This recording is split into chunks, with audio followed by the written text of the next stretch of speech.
Bonjour à tous, je vous laisse tranquillement rejoindre vos places pour le début de cette session thématique dont je remercie le comité scientifique et le comité local d'organisation du congrès de la SF3PA d'avoir retenu cette proposition de session thématique qui va être axée sur les maladies à corps de Lewy, dont la démence à corps de Lewy, dont la maladie de Parkinson idiopathique. Je remercie également les différents orateurs qui vont participer à ces communications et à ce temps d'échange. Et je vous propose sans plus tarder que nous puissions commencer avec une présentation qui sera assurée par le docteur Émilie Arabian, qui est directrice médicale du réseau MERIS, gériatre et administratrice de l'association des médecins coordonnateurs du Rhône, et qui va pouvoir nous présenter un projet rhodanien d'une structuration, en tout cas d'une proposition d'une filière d'EHPAD, plusieurs EHPAD, vous allez le voir, dédiés à l'accueil de patients souffrant de maladies de Parkinson idiopathique. Émilie, merci beaucoup pour ton intervention et puis on se retrouve après pour les questions.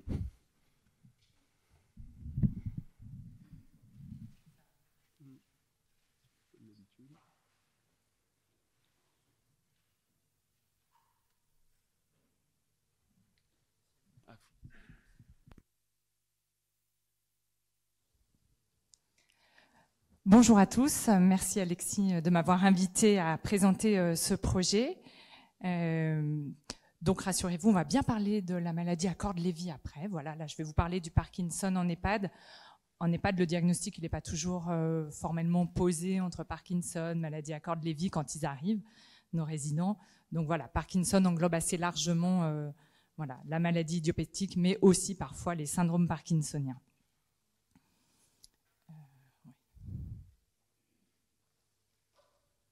Je vais juste commencer très rapidement à partir d'abord de données de Santé publique France, voilà, quelques chiffres que vous connaissez sans doute déjà, donc on va plutôt aller un peu vite. Donc ça, c'est des données qui sont parues en avril 2023, qui ont été publiées par Santé publique France. Et donc au 31 décembre 2020, donc 177 000 personnes ont été traitées pour la maladie de Parkinson en France. Soit environ une personne sur 380. Durant l'année, 25 820 personnes ont été nouvellement traitées pour cette maladie, soit 38 nouveaux cas pour 100 000 personnes par an. Et donc ces fréquences rapportées en France sont en accord avec les données internationales. Le nombre de cas et de nouveaux cas augmente en continu avec l'âge, entre 45 et 80 ans, avant d'atteindre un pic entre 85 et 89 ans, puis diminue. Ils sont supérieurs chez l'homme, quel que soit l'âge, et s'inversent au-delà de 85 ans. Et parmi l'ensemble des patients, 15% sont âgés de moins de 65 ans.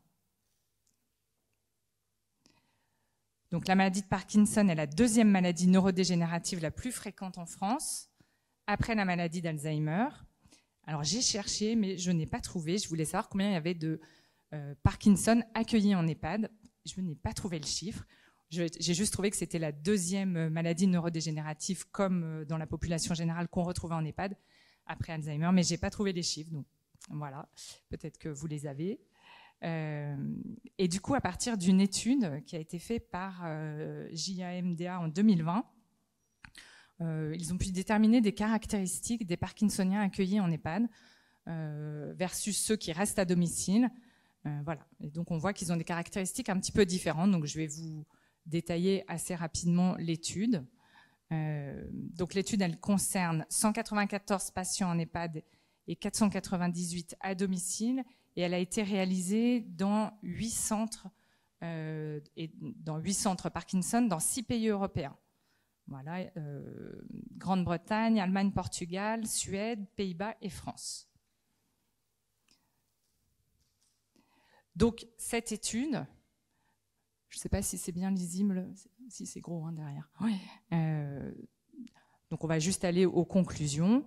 Donc en EHPAD, les Parkinsoniens accueillis sont plus âgés, plus souvent célibataires, plus avancés dans la maladie et avec plus d'atteintes cognitives.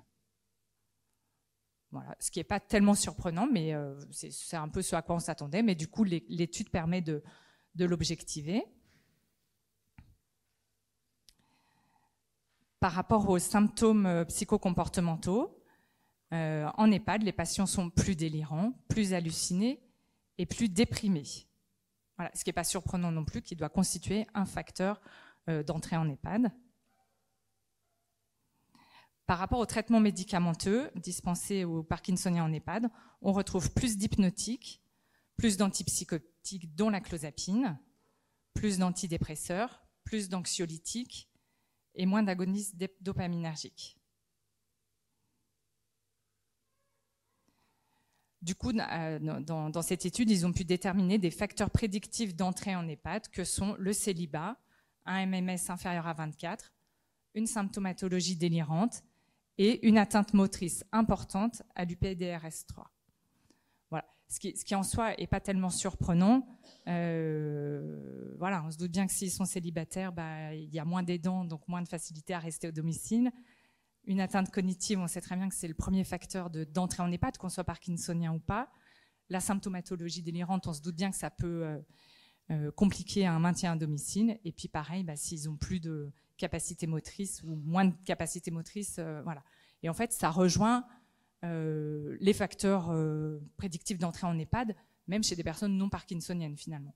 Donc c'est assez, l'étude vient pas montrer n'apporte pas de grands scoops, mais permet d'objectiver des données qu'on pouvait imaginer. Voilà, donc tout ça pour vous dire qu'en EHPAD, on accueille beaucoup de résidents parkinsoniens, que les équipes qui travaillent en EHPAD ne sont pas forcément formées à la maladie de Parkinson. On est souvent en EHPAD assez formés à la maladie d'Alzheimer et maladies apparentées. Les formations, elles sont souvent un peu obligatoires, récurrentes. On a des unités protégées. Voilà. La maladie d'Alzheimer, elle est quand même bien mise en avant et assez bien accompagnée. Bon, voilà. Mais le Parkinson, on se rend compte que ce n'est pas du tout le même accompagnement et que souvent les équipes sont assez démunies. Du coup, dans le Rhône, en 2015, il y a plusieurs établissements qui ne se connaissaient pas spécialement, qui sont allés voir l'ARS avec un projet en disant nous, on accueille par hasard ou parfois parce que le médecin connaissait bien la maladie de Parkinson. Voilà. On accueille des résidents parkinsoniens, on aimerait bien pouvoir avoir des moyens supplémentaires pour mieux les accompagner, voilà, proposer un projet spécifique. Donc, l'ARS... ils ont fait des groupes de travail et tout, et l'ARS a dit moi je veux bien, mais du coup faites un projet commun à 3 établissements. C'était 3 établissements qui à l'origine étaient un peu répartis géographiquement dans le Rhône. Il y en avait un à Villefranche, un autre plutôt dans le centre de Lyon, Lyon 9e, et puis un autre plutôt à l'extérieur de Lyon, à l'est de Lyon, à Dessines. Bon, il se trouve qu'entre-temps, celui qui était dans le centre de Lyon a déménagé également tout à fait par hasard à Dessines. Donc bon, maintenant, ils sont un peu moins répartis géographiquement, mais peu importe. Et du coup, voilà, ils ont dû travailler ensemble, ces 3 établissements qui venaient de groupes et d'univers parfois un peu différents, pour mettre en place et proposer un projet commun avec chaque établissement ses spécificités. Voilà. Donc ça, ils ont travaillé en 2015 et l'ARS a validé en 2015 ce projet. Donc c'était évidemment en cohérence avec le projet régional de santé 2012-2017. Et donc voilà, ils ont travaillé ensemble et ils ont conçu ce projet commun. Alors, quels étaient les objectifs de ce projet? C'était mettre en place une culture d'accompagnement des résidents parkinsoniens au sein des établissements, proposer un projet personnalisé aux résidents en complément de son traitement médicamenteux, adapter l'environnement, à la fois architectural et humain, avec un focus spécial pour la formation, et bénéficier d'une expertise neurologique en lien avec les spécialités du Centre Expert Parkinson à Lyon et l'appui de l'association France Parkinson. Donc ça, voilà, ils ont travaillé et ça a été validé. Donc moi, je vais vous faire un petit focus un peu plus particulier sur l'EHPAD Joseph Forest, qui appartient au réseau Oméris dans lequel je travaille. Et du coup, j'avais un peu plus de données sur cet établissement-là. Du coup, c'est pour ça, mais les autres établissements ont évolué un peu de la même manière que celui-là, les 2 autres, et ils continuent de travailler ensemble.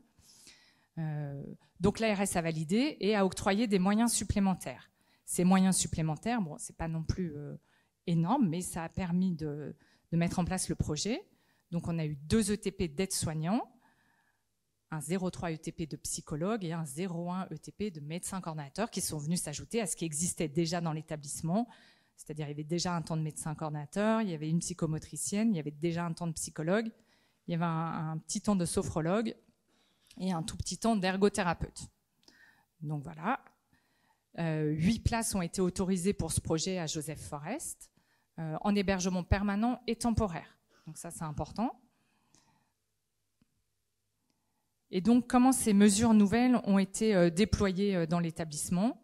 Donc la psychologue, elle a mis en place des groupes de parole pour les résidents, des groupes de parole pour les familles, des séances de sophrologie individuelle pour les résidents, bien sûr, et puis des groupes d'entretien cognitif co-animés avec la psychomotricienne. La psychomotricienne, elle n'a pas eu de moyens supplémentaires, mais elle s'est quand même bien intégrée dans le projet Parkinson. Et donc, elle a mis en place des groupes équilibre pour les résidents parkinsoniens, spécifiquement. Un travail sur les praxis. Une aide à la prise en soins complexe. Parce que parfois, les aides-soignants, pas forcément très bien formés à cette maladie, ont du mal à accompagner les soins d'hygiène, la toilette, voilà. Et du coup, l'expertise d'une psychomotricienne à ce moment-là était la bienvenue. Les entretiens avec la psychologue et puis des séances de relaxation détente. Les 2 aides-soignantes, au début, elles ont été affectées spécifiquement à l'accompagnement des résidents parkinsoniens. Donc, elles en avaient 4 à 5 chacune en fonction du nombre du moment. Donc, je vous dis ça, c'était au début, on verra après. On a pu obtenir cette même année des conduits non reconductibles, des CNR, voilà, qui ont permis l'acquisition de matériel. Donc, kit MFIT, c'est un kit de détection des chutes. Et puis, on a pu mettre en place des aménagements individuels avec des couverts adaptés, des fauteuils, des barres. On a pu aménager la salle kiné. Voilà. Dans les EHPAD, souvent, on est en forfait de soins partiel, c'est-à-dire que toute la médecine de ville n'est pas payée par l'EHPAD, elle est payée par les soins de ville, directement par le résident. Et du coup, nous, les kinés à Joseph Forest sont des kinés libéraux. Malgré tout, on les a quand même impliqués dans le projet pour qu'ils puissent aussi voilà, mettre en place de la rééducation adaptée.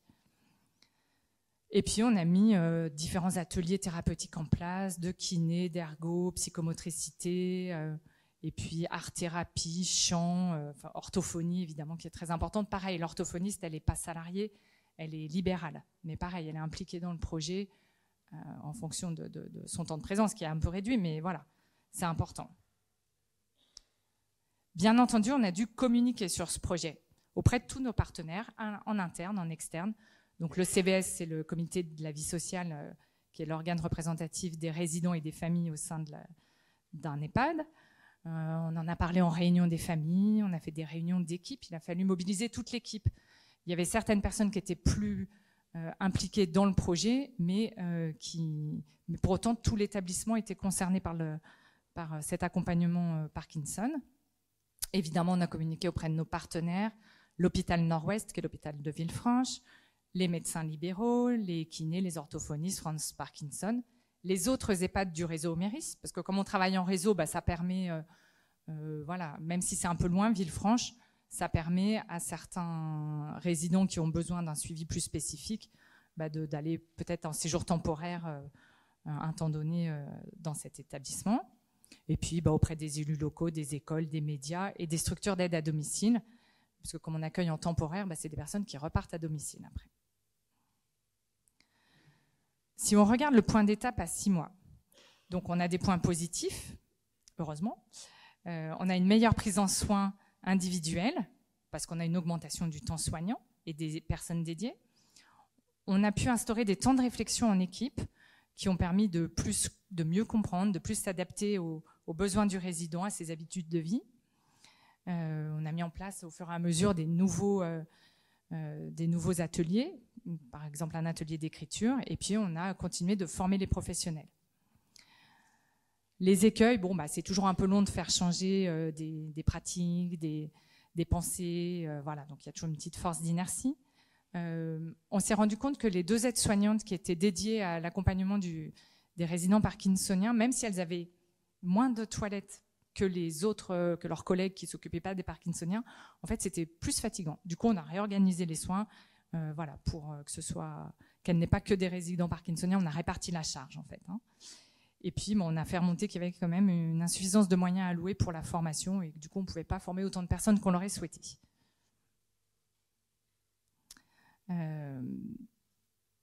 Le projet, il a évolué depuis 2015, on est en 2023, il continue de vivre et vous verrez qu'il y a même des projets encore pour aller plus loin. Les 3 EHPAD ont pu, même pendant la crise Covid, ou juste après en tout cas, pouvoir continuer d'échanger entre eux. Voilà, c'est important de pouvoir échanger sur les pratiques, de pouvoir parler des difficultés, des réussites. Voilà, donc c'était demandé par l'ARS, mais c'était tout à fait pertinent et positif. L'ARS avait demandé aussi que ces 3 EHPAD puissent un peu porter la bonne parole et partager leur expérience aux autres EHPAD du Rhône, parce que on en accueille tous, dans tous les EHPAD, il y a des résidents parkinsoniens.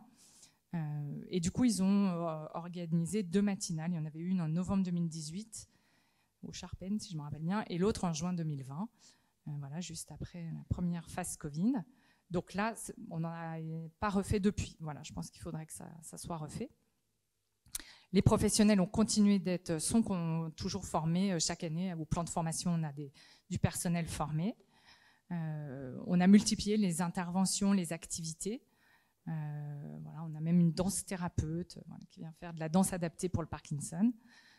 Donc chaque projet personnalisé les projets personnalisés de chaque résidence sont adaptés, voilà, pour qu'ils aient une prise médicamenteuse adaptée au rythme de chacun, qu'ils soient sollicités selon leur période on-off, qu'on puisse leur proposer les ateliers thérapeutiques qui leur conviennent et qui leur plaisent. On a pu créer une salle Snozelen qui permet des accompagnements multisensoriels. Voilà. Puis on a donc diversifié toutes les activités qu'on pouvait. Au fur et à mesure, on ne les fait pas toutes tout le temps en même temps. Voilà. C'est un petit catalogue. On a aussi insisté pour s'ouvrir vers l'extérieur. Donc on travaille en collaboration avec INSIAD pour favoriser le retour à domicile des résidents parkinsoniens qu'on accueille en hébergement temporaire, voilà, pour favoriser un retour à domicile adapté. On a développé depuis les 2 dernières années sur cet établissement l'HTSH. L'HTSH, c'est l'hébergement temporaire en sortie d'hospitalisation, donc avec 3 lits dédiés sur lesquels on n'accueille pas que des parkinsoniens, mais on en accueille et ça permet de rendre service. On a développé tout ce qui est aide aux aidants, entre autres avec une proposition de café entre aidants destiné aux aidants du domicile. Donc on a développé notre communication, voilà, pour toucher des aidants du domicile qui accompagnent des personnes avec une maladie de Parkinson. Et donc toutes les 6 semaines, ils se retrouvent au sein de l'EHPAD et il y a des groupes de parole, des activités animées par la psychologue et la psychomotricienne. Et puis on a organisé des journées de répit des aidants en lien avec France Parkinson. Donc voilà. Dans la dernière lettre, comment ça s'appelle déjà, sur les maladies neurodégénératives, là, il y a 2 points importants. L'axe 6, adaptation du parcours du patient parkinsonien, et puis développer l'offre de répit spécifique. Du coup, ça correspondait aussi au projet qu'on aimerait mettre en œuvre. On ne sait pas si on va y arriver. Sur cet établissement, on est en renouvellement de ces pommes. Et du coup, on a présenté ça. On le saura dans l'année ce qu'on va pouvoir développer ou pas. Mais notre objectif, voilà, c'est de proposer un parcours d'accompagnement de la personne parkinsonienne depuis son domicile jusqu'à une potentielle entrée en EHPAD sur un territoire de santé.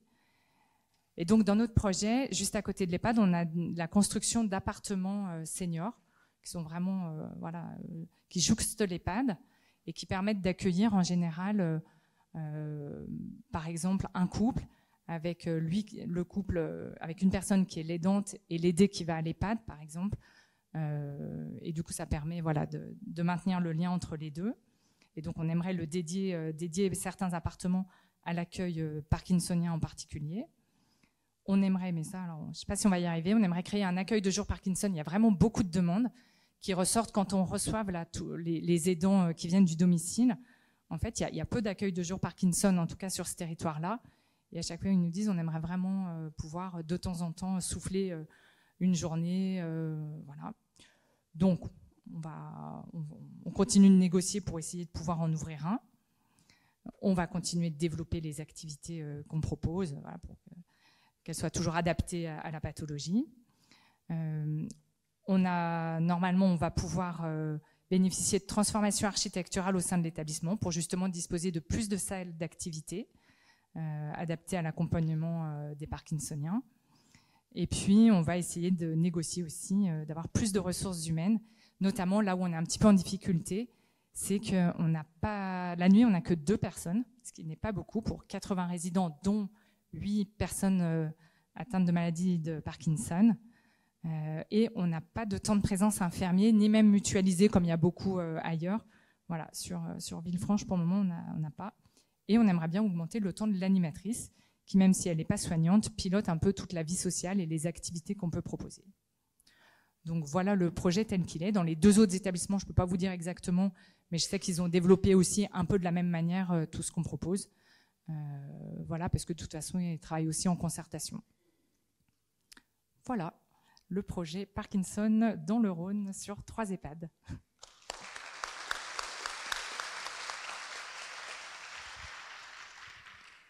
Merci beaucoup, Émilie, pour cette présentation d'un très beau projet et puis d'une dynamique de plusieurs EHPAD qui ne se connaissaient pas forcément d'avant, mais qui ont vraiment travaillé ensemble et issus du privé lucratif, non lucratif, associatif. Donc vraiment un très très beau projet. Est-ce que nous avons des questions dans la salle? Il y a des micros qui vont pouvoir circuler.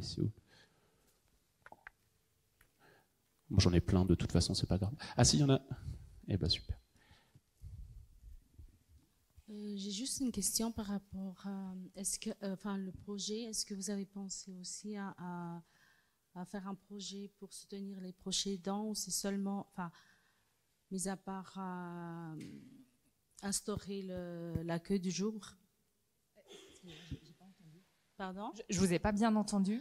Je veux dire, est-ce que vous dans le projet que vous avez fait, est-ce que vous avez pensé aussi à instaurer un soutien pour les proches aidants? Ah, pour les proches aidants? Exactement. C'est déjà en place, hein, oui, pour les proches aidants depuis le début. Pour les personnes qui sont accueillies dans l'EHPAD, il y a des groupes de parole pour les familles qui sont proposés très régulièrement. Et on essaye de toucher aussi les aidants du domicile qui parfois sont plus isolés, qui ont moins de recours. Et du coup, c'est ce qu'on a appelé, nous, le café entre aidants. Et donc, toutes les 6 semaines, on invite, il y a un programme qui est donné, je ne sais plus si c'est tous les 6 mois ou je ne sais pas quoi. Et on invite, on passe par France Parkinson aussi qui relaie l'information. Et du coup, on invite des aidants du domicile à venir dans l'EHPAD, voilà, parce qu'il y a une salle de réunion, et qui peuvent échanger entre eux.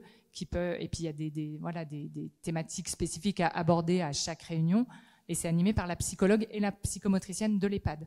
Voilà, donc on essaye de proposer ça. On essaye de proposer aussi des journées de répit où on accueille l'aidant et l'aidé, parce que parfois c'est bien beau de proposer des trucs aux aidants, mais ils ne savent pas quoi faire de leurs proches aidés. Du coup, on essaye de proposer des journées qu'on appelle, nous, « Et si on soufflait », où on accueille le couple, aidant-aidé, avec des activités spécifiques pour l'aider, voilà, un temps spécifique pour l'aidant, de formation, ils sont plusieurs, hein, de formation, tout ça, un déjeuner partagé, tous ensemble, et souvent ce qu'on essaye l'après-midi, c'est de proposer une activité commune, parce que aussi, voilà, pour leur montrer qu'on peut encore continuer de faire des choses avec le proche aidé qui est souvent en déficit. Ouais. Voilà, donc on essaye, oui, de développer l'aide aux aidants. Oui. Moi, j'avais une question par rapport à la formation. Vous avez parlé de la formation des aides-soignants, vous avez parlé tout au long du parcours, la formation des professionnels. Donc, moi, ma question, c'est oui, mais par qui sont formées ces personnes, et surtout pour les personnes accueillies, par exemple, en séjour temporaire avec lesquelles vous travaillez pour un domicile adapté. Il y a quand même... on parle beaucoup du maintien à domicile des personnes, que ce soit les personnes en situation de handicap ou âgées. Il y a quand même un vrai problème sur la formation des professionnels intervenant à domicile, qui sont malheureusement souvent des personnels de proximité, avec des charges très très lourdes auprès des personnes. Et malheureusement, c'est souvent selon leur bon cœur, leur empathie, leur représentation. il y a vraiment un défaut aussi à ce niveau-là, à mon sens. Donc j'aimerais savoir, vos professionnels, par qui vous les faites former pour cette approche plus particulière? Alors, nous déjà au sein du réseau Méris, on a un centre de formation avec des professionnels adaptés. Donc c'est assez facile pour nous d'organiser la formation de nos aides-soignants, nos infirmiers au sein du centre de formation. Je sais qu'il y a eu des formations qui ont lieu aussi au sein de l'hôpital. Après, nous, malheureusement, on ne touche pas les professionnels du domicile. C'est pas nos salariés, on n'est pas forcément en lien avec eux. Et je sais que pour le domicile, c'est très compliqué d'organiser des formations, même si on se doute bien qu'elles sont nécessaires et indispensables. Mais pour le coup, là, nous, on a peu d'actions. Donc, pour le domicile, je ne saurais pas vous dire comment on peut faire. C'est pas, Mais donc, pour les nôtres, voilà, je vous dis, c'est soit dans notre centre de formation, soit à l'hôpital, soit il y a différentes manières. Et pour nous, c'est plus facile d'organiser ça. On organise les remplacements, c'est pas simple, mais on y arrive.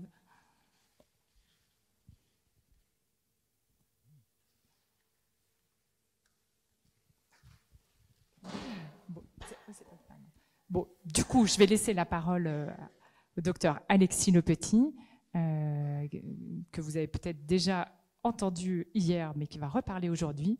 Donc, Alexis, il est psychiatre et gériatre, et depuis maintenant un peu plus d'1 an, après avoir travaillé longtemps aux HCL, porté de multiples projets, nous avons eu la chance qu'il rejoigne le réseau Méris, au sein duquel il intervient pour les 16 établissements que comporte le réseau, sous forme de téléexpertise, téléconsultation, formation du personnel, consultation en présentiel au sein des établissements.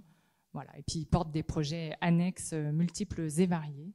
Voilà. Donc, Alexis, c'est à toi.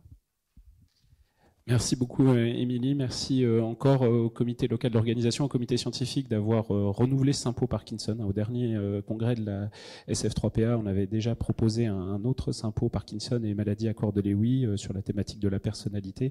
Et donc, c'est un sujet qui m'est cher aussi, puisque je suis dans une équipe de recherche dédiée à la neuroplasticité dans la maladie de Parkinson, que vous voyez ici, en logo sur cette première slide. Alors, vous voyez mes liens d'intérêt. Il y en a un avec le laboratoire qui commercialise la pimavansérin, dont vous parlera l'éminent Dr Shore pour conclure ce symposium, et ce, sans lien avec le sujet de cette communication. Le topo, il est très clairement sur la question de l'efficacité des traitements médicamenteux. On n'abordera que la question des médicaments, hein, pas d'autres techniques thérapeutiques, qu'elles soient non médicamenteuses, notamment non médicamenteuses, dans ce groupe de pathologies-là, sur différentes classes de symptômes, et vous verrez, on s'appesantira particulièrement sur les problématiques cognitives, sur les traitements qui peuvent être éventuellement pro-cognitifs, ou en tout cas ralentir la dégradation cognitive de ces maladies neurodégénératives, et les problématiques psychocomportementales dont on sait qu'elles sont fréquentes. Le docteur Arabian vous l'a montré sur l'étude des Parkinsoniens, qui soient en EHPAD ou à domicile. Alors, gardez les yeux ouverts. Pourquoi ? Parce que on met maladie à corps de Lewy avec un S. Et dans la littérature, dans les différentes études que je vais vous présenter, notamment dans les méta-analyses, parfois cela va concerner les maladies à corps de Lewy au sens très large, donc incluant la maladie de Parkinson idiopathique, mais aussi les stades plus avancés de la maladie de Parkinson, avec des troubles neurocognitifs légers ou majeurs, de démence parkinsonienne. Donc on a déjà cette première entité-là, puis à laquelle va se rajouter aussi la démence à corps de Lewy. Et j'essaierai à chaque fois d'être assez précis, mais regardez bien les slides. Parfois, je vous parlerai de maladie à corps de Lewy au sens très large, parce que les études incluent toutes ces pathologies, et parfois spécifiquement de démence à corps de Lewy. Je vais aller assez vite sur ces deux premiers symptômes, hein, que ce soit les symptômes moteurs et troubles du sommeil paradoxal. C'est moins ma spécialité. Je cite principalement un très bel article de revue réalisé par le professeur Vernier, le professeur Blanc, qui synthétise une grande partie des choses que je vous ai dit, que je vais vous dire dans GNPV. Mais globalement, pour la symptomatologie motrice, et là le focus il est principalement sur la démence à corps de Lewy, l'efficacité de la L-Dopa existe mais serait inférieure à celle de la maladie de Parkinson idiopathique, avec bien sûr une titration qui est bien connue sur l'introduction de ce traitement, et une grande vigilance quand on augmente les doses sur la survenue de symptômes psychocomportementaux, notamment de symptômes psychotiques. En ce qui concerne les troubles du comportement en sommeil paradoxal, on voit dans la littérature assez classiquement, fréquemment recommandé l'utilisation de mélatonine. Vous voyez sur un delta de dose qui oscille entre 3 et 12 mg par jour, sans parfois de précision dans la littérature entre les formes à libération immédiate ou les formes à libération prolongée.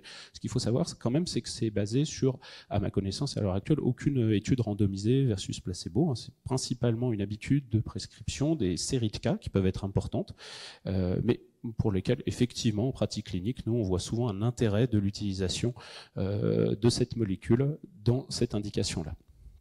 Voilà, passer vraiment ce court propos introductif sur les autres symptômes, on va aller dans le vif du sujet, à savoir les troubles cognitifs dans le contexte des maladies à corps de Lewy. Donc là, on est dans cette méta-analyse de 2016, une très grosse méta-analyse, à mon avis, pour l'instant pas été dépassée, je pense, sur l'ensemble des maladies à corps de Lewy. Donc une fois de plus, dans les études que vous voyez apparaître ici, il y a en fait en grande majorité des patients qui souffrent de maladies de Parkinson idiopathique, plus ou moins avec des troubles cognitifs, mais il y a aussi quelques études incluant des patients souffrant de démence à corps de Lewy. Globalement, et cette méta-analyse, pardon, j'ai oublié de le dire, ne concerne que les inhibiteurs de l'acétylcholinestérase. Globalement, ce qu'on voit, c'est que tout confondu, tout type d'IACE, il reste un effet positif en faveur des IACE versus placebo pour ralentir l'évolution cognitive dans les maladies à corps de Lewy. Et quand on regarde les différents types de molécules utilisées entre le donépésil, la galantamine et le rivastigmine, ce sont uniquement donépésil et rivastigmine qui ressortent positifs. On aurait moins d'intérêt à prescrire de la galantamine. Excusez. Si on veut aller maintenant voir les données qu'on a dans la démence à corps de Lewy, toujours dans cette indication, là, malheureusement, on n'a pas d'aussi grosses données, on ne retrouve qu'une méta-analyse spécifique pour le donépésil, qui est positive également en faveur de l'utilisation du donépésil par rapport au placebo pour ralentir l'évolution des troubles cognitifs chez les patients déments à corps de Lewy. Dans les recommandations maintenant, et là ce sont les recommandations de la Movement Disorder Society, qui nous concernent dans ces recommandations que la maladie de Parkinson idiopathique, mais on sait très bien dans ce sujet que ce qui se fait dans le Parkinson va être calqué dans la démence à corps de Lewy, une fois de plus. Pourquoi ? Parce qu'on a beaucoup moins d'études, vous venez de le voir dans les précédentes méta-analyses. Globalement, pour la MDS, on a un intérêt aux IACE, une fois de plus, de 2 molécules, avec pour la MDS plutôt un bénéfice meilleur sur la rivastigmine par rapport aux donépésil, pour lesquelles la MDS trouve que les données sont encore limitées. Donc ils sont plus en faveur de l'utilisation de la rivastigmine dans ces recommandations récentes. De 2019, c'est la mise à jour des recommandations de 2008, cette publication que je vous présente. Donc si on fait un petit stop maintenant, juste pour reclarifier les choses, maladie à corps de Lewy au sens très large, les IACE, donépésil, rivastigmine, démence à corps de Lewy, formellement, le seul niveau de preuve qu'on aurait ne concernerait que le donépésil. Donc après, on va pouvoir bien sûr débattre. Ces molécules, vous le savez, en France ne sont plus remboursées. Donc c'est un débat qui est aussi très intéressant, mais qui limite fortement la prescription quand on pense que c'est nécessaire. Une fois la cognition passée, maintenant, concentrons-nous sur la symptomatologie psychocomportementale. Alors, je ne vous ai pas fait le même focus, mais vous verrez parfois, on va parler de tous les symptômes psychocomportementaux, parfois nous ne parlerons que des symptômes psychotiques. Une fois de plus, la littérature, elle est parfois très spécifique et parfois très générale. On va reprendre cette méta-analyse de 2016 qui avait plusieurs objectifs. On a vu la cognition. Maintenant, on passe aux symptômes psychocomportementaux sur des données de NPI et sur des scores globaux. Et une fois de plus, c'est la méta-analyse qui s'intéressait aux IACE, aux inhibiteurs de l'acétylcholinestérase. Globalement, on a tout confondu un effet positif, mais qui ne semblerait porter que par une étude positive sur l'arivastigmine. Sur les autres classes, les autres molécules, donépésyl, galantamine, on n'a pas de signal positif par rapport au placebo sur l'utilisation de ces molécules sur la symptomatologie psychocomportementale. Je vais me reporter également sur les méta-analyses très récentes qui concernent le donépésyl dans la démence accordée Lewy, cette fois-ci. Là aussi, pardon, vous le voyez, on a un effet potentiellement positif du donépésyl versus placebo sur la symptomatologie psychocomportementale. Donc, une fois de plus, un signal intéressant, pourquoi pas, de l'utilisation des IACE. Si on le synthétise au sens très global dans la MCL rivastigmine, dans la DCL, beaucoup moins d'études, un niveau de preuve beaucoup plus limité, le seul signal, intérêt, peut-être donépésyl. En tout cas, c'est beaucoup plus difficile de trancher par rapport, sur cette question que par rapport au domaine cognitif. Ce qui est intéressant aussi, pour ceux qui ont vu le symposium d'hier midi, c'est les questions d'habitude de prescription dans les symptômes psychocomportementaux et notamment dans les symptômes psychotiques dans la maladie de Parkinson. Et voir ce qu'on fait dans la pratique. Bon, déjà dans la pratique, vous voyez, c'est une étude un peu ancienne, mais je pense que ça n'a pas changé beaucoup dans la pratique. Dans les symptômes psychotiques des patients parkinsoniens, en fait, on utilise en première intention et presque exclusivement des antipsychotiques. Et quand on regarde le détail de ces habitudes de prescription, il y a quelque chose qui est quand même assez qui est faussement surprenant en fait.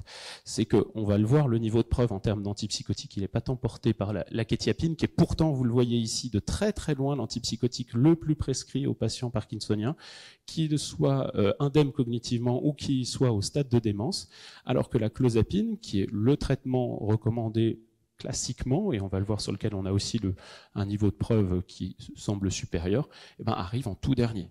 C'est faussement surprenant, hein. Même si on sait que c'est potentiellement le seul, le plus efficace, on sait que ça fait peur, que c'est plus compliqué à manier, qu'il faut surveiller l'ANF, et donc on préfère un autre traitement, à savoir la quétiapine, pour lequel finalement on n'a quasi aucune donnée d'efficacité, mais on a des données de bonne tolérance. Après, je pose toujours la question, si c'est pour prescrire quelque chose qui est bien toléré mais qui ne marche pas, est-ce que ça vaut vraiment le coup de prescrire ce type de molécule? Et je ne parle que ici des symptômes psychotiques. Il peut y avoir un intérêt, je pense, à la quétiapine, mais peut-être plus pour des symptômes plus frustres, d'agitation, de troubles du sommeil, quand on ne peut pas les juguler avec d'autres classes médicamenteuses. Mais là, c'est vraiment la question des hallucinations et du délire chez le patient parkinsonien. De toute façon, la MDS, de nouveau dans ces recommandations de 2019, évoquait deux molécules, clozapine, pimavansérin, comme vraiment des molécules de première intention et avec un niveau de preuve suffisant pour l'utiliser en pratique clinique. La quétiapine, vous voyez, pourquoi pas, mais vraiment un avis plus modéré sur véritablement son intérêt, son efficacité. Ce qu'on va on va terminer également sur une méta-analyse vraiment toute récente qui est sortie cette année sur une fois de plus la symptomatologie psychotique dans la maladie de Parkinson. Ça, c'est dans les méta-analyses, vous voyez souvent les classifications, enfin en tout cas la hiérarchisation par le score SUCRA. Et là, on voit qu'il y a dans cette méta-analyse des clusters qui se font en termes en abscisse de tolérance et en ordonnée d'efficacité, qui aurait tendance à faire privilégier des molécules qu'on vient de voir déjà dans l'indication de psychose parkinsonienne, quelle qu'elle soit, vous voyez, sauf pour l'UPDRS, on voit que globalement, ce sont deux molécules qui ressortent à chaque fois, pimavansérin et clozapine. Et une fois de plus, quand on regarde sur la tolérance, sur l'absence d'efficacité, une fois de plus, on a aussi ces deux molécules qui ressortent. Ce qui fait que c'est intégré maintenant dans les recommandations d'experts sur la prise en charge de la psychose parkinsonienne. Ce qu'il faut rappeler quand même, c'est que la première étape, c'est toujours l'optimisation du traitement anti-parkinsonien. On va le voir après, il y a même des recommandations d'experts sur quelles molécules choisir, déprescrire en premier. Et après, s'il faut un traitement symptomatique des hallucinations, du délire, globalement, là, dans ces recommandations, ils reprennent exactement celles de la MDS, à savoir clozapine, pimavansérin, et petite question sur la quétiapine. La question de la déprescription des traitements antiparkinsoniens, du fait de leur iatrogénie aussi sur la symptomatologie psychocomportementale, elle est bien décrite dans cet article de 2018, qui propose de hiérarchiser les traitements qu'on arrête en premier. Et vous le voyez, donc ça commence assez logiquement par les anticholinergiques, des traitements qui sont pas de toute façon maintenant très utilisés, notamment à l'âge avancé, mais ça a le mérite de rappeler et de proposer vraiment une stratégie graduée. La célégéline, la mantadine, les agonistes dopaminergiques, les inhibiteurs de la COMT, et on finit par la lévodopa. Et même sous lévodopa, à un moment, on se pose la question de la dose, et avec une véritable balance bénéfice-risque, entre jusqu'à quand je baisse la dose, avec une péjoration de l'état moteur, pour améliorer ma symptomatologie psychotique. Et parfois, on doit malgré tout introduire un traitement symptomatique des hallucinations ou du délire, parce que au niveau moteur, on ne peut pas se permettre de baisser encore la lévodopa. Ou parfois, même vraiment à des doses minimales, on a encore une symptomatologie psychotique. Donc là, vous voyez, je me suis aussi éloigné des IACE, mais l'utilisation des antipsychotiques, je ne parle vraiment pas à dessein de la pimavansérin, parce qu'on va avoir vraiment toute une présentation dédiée à ça, mais on peut pas... L'utilisation des IACE et des antipsychotiques sont pas forcément antinomiques, et ce qu'on a pu faire dans mon exercice clinique, dans l'exercice clinique que j'ai pu avoir en UCC également, c'est celui qui a été décrit dans ce cas clinique de 2019, c'est que parfois la symptomatologie psychotique dans les maladies à cœur de Lewy, elle est trop importante pour se laisser le temps de mettre en place un IACE. Même si on sait potentiellement que ça peut marcher, le délai d'efficacité va être vraisemblablement trop long pour apaiser. Et donc, nous, ce qu'on a pu faire à plusieurs reprises, c'est de mettre en place un antipsychotique. Alors, on était plus clozapine pour les raisons que j'ai évoquées. Là, dans ce cas clinique, ils ont utilisé la kétiapine. C'est de commencer pour apaiser assez rapidement le comportement, notamment quand il y a de l'agitation ou de l'agressivité, avec l'antipsychotique qui est bien toléré, donc en l'occurrence clozapine ou kétiapine, et d'introduire en parallèle et de faire un schéma un peu crossover, un inhibiteur de l'acétylcholinestérase, et progressivement de diminuer l'antipsychotique jusqu'à l'arrêter, si c'est possible, et en augmentant, en titrant l'IACE. Et ça nous a permis, pour un certain nombre de patients, mais pas tous, de les faire sortir de l'unité sans antipsychotique, avec uniquement un inhibiteur de l'acétylcholinestérase. Ce qui, en termes de iatrogénie, je pense, est quand même meilleur ou moins mauvais. Même si potentiellement, on sait que dans quelques mois ou quelques années, peut-être qu'ils auront besoin définitivement d'un antipsychotique. C'est toujours ces quelques mois ou ces quelques années pendant lesquelles ils ne seront pas exposés à la iatrogénie de ces molécules. Pour terminer, quelles sont les nouvelles pistes médicamenteuses? Parce que c'est intéressant, là on voit des molécules qui sont assez classiques, connues. Ce qu'il faut savoir, c'est qu'il y a quand même tout un domaine de recherche médicamenteuse dans ce domaine-là qui va aller beaucoup s'intéresser non pas à la dopamine, mais à la sérotonine. On va le voir sur la pimavansérin. Il faut savoir qu'il y a beaucoup d'antagonistes ou d'agonistes inverses de la sérotonine qui ont été tentés. Là, vous en avez deux ici, l'interpyridine et la nélotensérine, qui ont été tentés dans les maladies à cœur de Lewy, surtout la psychose parkinsonienne, malheureusement sans efficacité, avec soit des résultats négatifs, soit des résultats qui n'ont pas été publiés. Pour la nélotensérine, j'ai encore vérifié juste avant de faire ce topo, les résultats n'ont pas été publiés. On peut supposer qu'ils ont été négatifs. Et là, vous voyez à ce jour les molécules qui sont en cours de développement, en phase 2, donc on n'est quand même pas tout à fait sur de la phase 3 et donc sur une commercialisation proche, mais avec potentiellement sur les études de phase 1 ou des études de phase 2A une efficacité, un signal d'efficacité intéressant, qui vont chercher d'autres systèmes. Donc il y a quand même l'apomorphine qui va vraiment jouer sur la dopamine, mais autrement on a le cannabis, en cannabis médical, hein, c'est pas de la THC pure, c'est l'utilisation de cannabis médical. Vous avez l'odoncétron, donc à la base un antiémétique, mais qui joue sur la sérotonine, ça on le sait. Et puis des molécules plus récentes. Alors depuis la publication, le CEP 36, 38, 56 a eu un nom, donc maintenant ça s'appelle l'ulotaron, pour lequel d'ailleurs il y a des études de phase 2 dans la schizophrénie qui sont, semble-t-il, assez intéressantes sur les hallucinations, les symptômes positifs d'ailleurs au sens large de la schizophrénie, et pour lequel il y aurait également un intérêt et des études en cours de phase 2 sur la symptomatologie psychotique parkinsonienne, molécule qui joue une fois de plus sur la sérotonine et puis sur une classe de récepteurs qu'on connaît un peu moins bien, les TAR1, donc qui, en tout cas dans la schizophrénie, sont vraiment de plus en plus étudiés.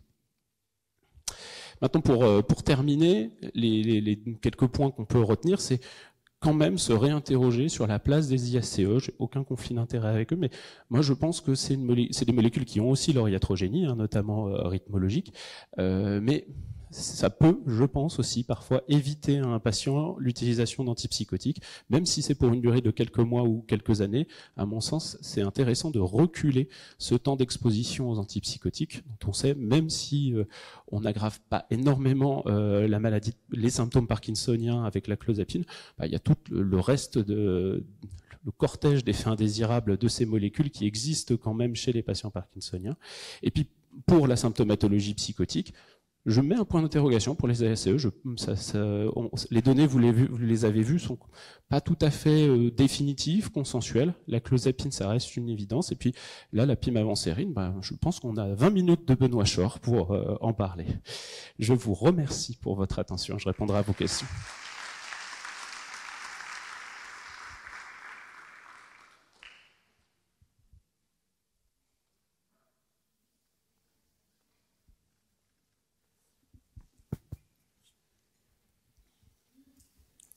Merci Alexis.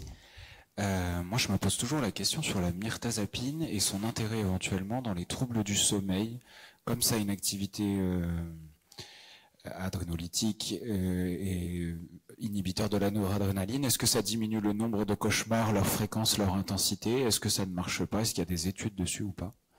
Spécifiquement, je n'ai pas vu passer d'études sur les troubles du comportement en sommeil paradoxal, en refaisant un peu la littérature, une revue de littérature sur la question. Peut-être. En même temps, en fait, quand on voit le niveau de preuve de la mélatonine qui tend vers 0, pourquoi pas. Et puis après, c'est aussi compliqué, surtout quand on va arriver chez des patients avec des troubles cognitifs avancés, de distinguer un effet spécifique sur les troubles du comportement en sommeil paradoxal d'un effet purement sédatif. Il faudrait avoir des études méthodologiquement extrêmement bien construites, sûrement en labo du sommeil, avec des capteurs vidéo, des capteurs EMG pour vraiment, voire même EEG pour vraiment distinguer l'un de l'autre. Mais eu égard globalement à la tolérance qui reste acceptable de cette molécule, je pense que ça peut être une prescription intéressante.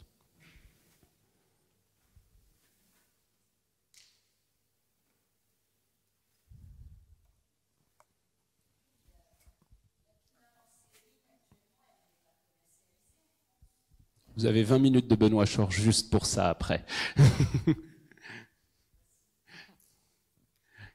Oui, merci Alexis. Juste une question, comme on le voit pour la maladie d'Alzheimer, quel est le niveau de preuve où on pratique l'utilisation des sérotoninergiques dans les troubles du comportement, dans la démence à corps de Lévy? Est-ce que il serait licite, cohérent de les tenter avant de tenter un antipsychotique, par exemple?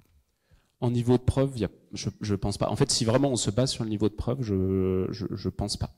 Sauf à avoir, c'est comme toujours, parce qu'en fait, ces études qui sont principalement des études anglo-saxonnes, elles sont très catégorielles, c'est-à-dire qu'on va utiliser juste l'item agitation ou agressivité du NPI ou de la CIMAI, sans forcément aller rechercher ce qu'on fera nous tous en pratique clinique, ce qui sous-tend cette agitation et cette agressivité. Donc peut-être qu'on peut avoir une efficacité du sérotoninergique, mais c'est peut-être parce qu'on va avoir en fait une efficacité qui est somme toute modeste, d'ailleurs, sur des symptomatologies des symptomatologies causales, qu'elles soient dépressives ou anxieuses. Mais vraiment, sur les études, à ma connaissance, il n'y a rien de spécifique, comme de toute façon, en fait, l'utilisation des ISRS, dont globalement l'impulsivité, la frontalité, repose sur très peu de choses. Je parlais carrément d'une efficacité sur la symptomatologie d'allure psychotique, carrément. Ah, d'allure psychotique. Comme on peut le voir des ISRS. Certain, oui. La pimavansérin, c'est pas un antipsychotique. Non, la pimavansérin n'est pas un antipsychotique, mais n'est pas non plus un inhibiteur de la recapture. Va être un agoniste inverse de certains récepteurs sérotoninergiques avec vraiment une action. C'est pas de la médecine de précision, mais on est loin de la dirty drug, quoi. C'est presque, je veux pas dire que c'est l'opposé de la clozapine, mais si vous avez déjà vu le profil réceptologique de la clozapine, c'est pas illogique que ça marche très bien, ça tape sur presque tout. Donc, alors que là, on est vraiment sur quelque chose de très focalisé. Donc, en tout cas, des ISRS sur la symptomatologie psychotique, il n'y a rien qui ressort. Oui. Une dernière question? Oui, madame, je suis sûr.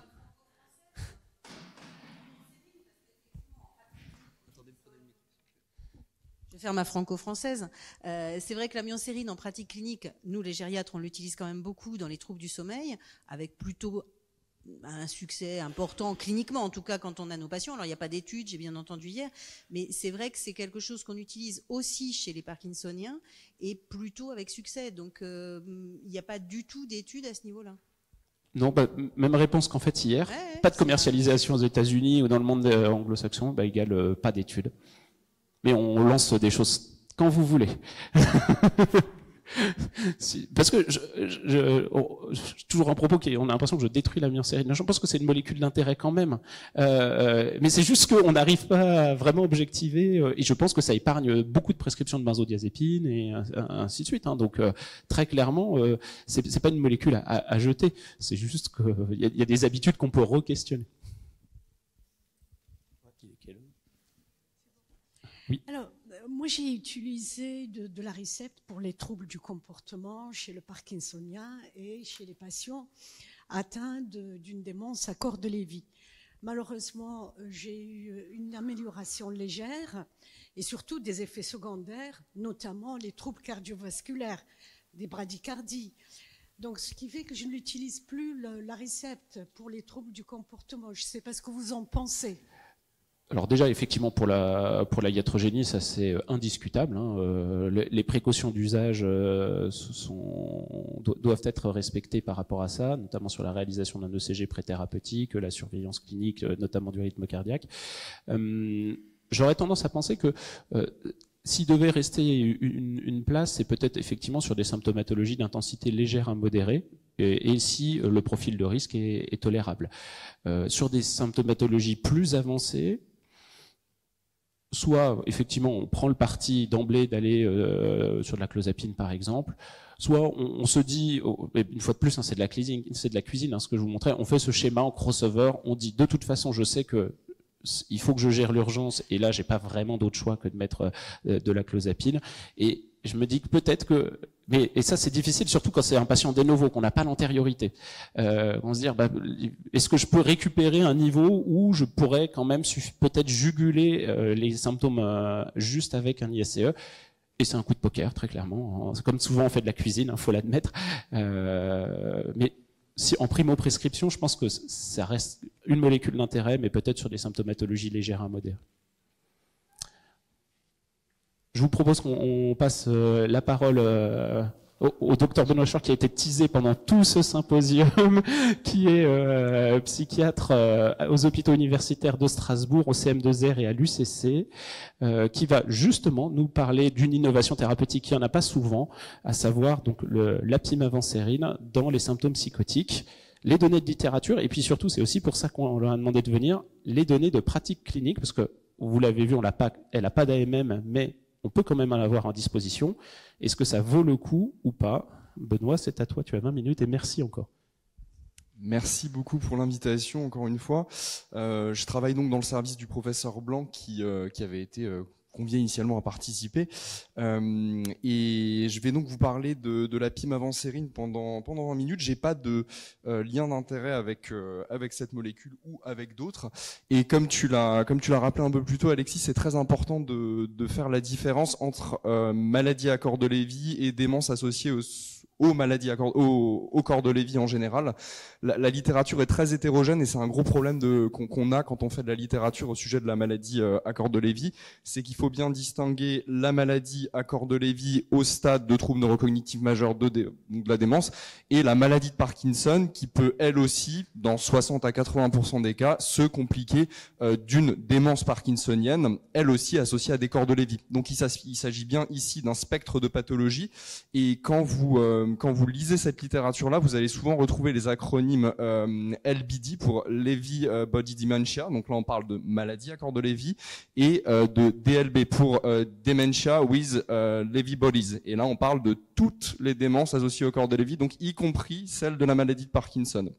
Donc le distinguo est quand même important puisque les études portent la plupart du temps sur les DLB, donc l'ensemble des maladies à corps de Lévy, et on présuppose de facto que le traitement de la MCL, la maladie à corps de Lévy, est le même que celui des maladies de Parkinson compliquées de démence. Donc vous voyez, il y a quand même un présupposé derrière physiopathologique qui est important à prendre en compte lorsqu'on étudie ces pathologies-là.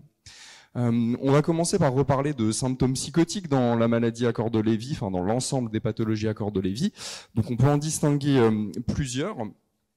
Les premiers, il s'agit des symptômes psychotiques mineurs que vous connaissez certainement. Il s'agit des illusions visuelles en fait, l'impression de prendre une tache sur le sol pour un insecte, l'impression que des ombres se déplacent, donc les sensations de passage d'ombre qu'on recherche. Moi j'aime bien demander aux personnes si elles ont eu l'impression qu'il y avait comme un chat qui passait très rapidement sur le côté. Ça peut donner des réponses surprenantes. Et ce syndrome assez particulier qui peut être la sensation d'une présence, qu'on appelle parfois aussi le syndrome de l'ange gardien, lorsqu'il est associé à un feeling plutôt positif. Et ça, on le retrouve très fréquemment chez les patients avec des DLB.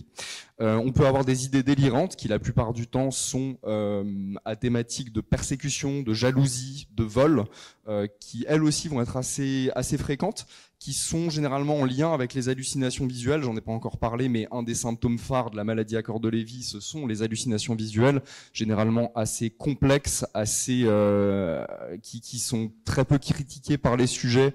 Le mari décédé qui revient dans le lit, un fantôme qui passe par le mur, c'est plutôt ce style-là d'hallucination qu'on va avoir dans la maladie à corps de Lévy, et elles doivent être répétées. Ça, c'est un critère qui est très important. Et enfin, on peut avoir des délires d'identification, les fameux syndromes de Capgras, syndrome de Fregoli que vous connaissez bien, qui se traitent pas tout à fait de la même façon, mais que j'ai inclus ici là, selon les auteurs. On les inclut pas forcément dans les symptômes psychotiques, mais il s'agit quand même d'idées délirantes, donc les voici.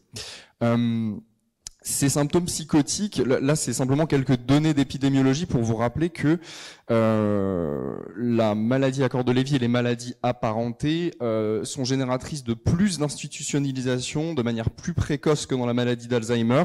Le fardeau de l'aidant est supérieur dans les pathologies démentielles à corps de Lévy. Il y a plus de complications. Ce sont des personnes aussi qui vont coûter plus cher. Il y a même des études économiques là-dessus que les malades d'Alzheimer qui évoluent. Et c'est pour ça qu'en fait, il y a une recherche pour trouver de nouveaux agents pour traiter les symptômes neuropsychiatriques qu'on a dans ces maladies, et principalement les symptômes psychotiques, puisque ils compliquent, on va le voir, dans une majorité des cas, l'évolution de ces maladies. Dans la maladie de Parkinson, typiquement, on a 50% des patients au minimum qui vont présenter ce qu'on appelle la psychose parkinsonienne, donc l'ensemble des signes que je vous ai présentés un peu plus tôt. Selon la littérature, ça va de 50 à 80% des patients, dépendant des études, donc c'est assez variable, mais ça fait beaucoup. Et dans la maladie à corps de Lévy, c'est un peu le même acabit, c'est-à-dire qu'on a au moins 80, enfin, selon la littérature, on a jusqu'à 80% des patients qui présentent des symptômes psychotiques. Donc c'est très fréquent et c'est important de pouvoir les traiter. Je vous rappelle aussi sur cette diapositive que la copathologie est souvent la règle. Donc derrière vos patients qui ont une maladie d'Alzheimer mais qui se mettent à fluctuer beaucoup, qui ont des hallucinations visuelles récurrentes, faut pas oublier qu'ils peuvent avoir une maladie d'Alzheimer et une maladie à corps de Lévy. Ce n'est pas du tout impossible. Donc faut jamais l'oublier. Ces symptômes associés, ces symptômes psychotiques associés aux troubles neurocognitifs, j'aimerais juste qu'on se penche 2 minutes sur leur physiopathologie. Ils impliquent essentiellement 2 types de mécanismes. Le premier, c'est une suractivation des aires corticales visuelles qui vont donner les hallucinations visuelles. Et ça va notamment impliquer 2 types de récepteurs. Et celui qui va nous intéresser le plus, c'est le récepteur 5-HT2A. Ce récepteur peut être soit surstimulé parce qu'il est surexprimé, et ça peut entraîner des hallucinations visuelles, et de manière indirecte, ça peut venir stimuler, ultra-activer notre voie mésolimbique, dopaminergique, qui va elle-même entraîner des symptômes type hallucination, idées délirantes. Okay ? On reviendra là-dessus de manière un peu plus simplifiée, un peu plus claire plus tard, mais ce récepteur 5-HT2A, il est très important, et c'est justement lui qui va être ciblé par la pimavansérin. Un agonisme 5-HT2A en fait va générer des symptômes tels que des hallucinations visuelles, des idées délirantes, Et ça tombe bien puisque le LSD marche effectivement comme ça. C'est un agoniste 5-HT2A. Et l'effet pro-psychotique du LSD, c'est un agoniste 5-HT2A. Donc c'est comme ça que va marcher la pimavancérine. Rapidement, qu'est-ce qu'on propose actuellement, puisque le docteur Alexis Le Petit vous en a parlé très en détail. Pour les symptômes psychotiques de ces pathologies-là, il faut toujours envisager les interventions non pharmacologiques d'abord, donc corriger les déficits sensoriels, évidemment voir si le rythme veille-sommeil est bien préservé, bien examiner son malade pour être certain qu'il n'y a pas de facteur de confusion, déprescrire les molécules qui pourraient générer des symptômes psychotiques, et bien sûr, une fois qu'on a fait tout ça, on se retrouve coincé.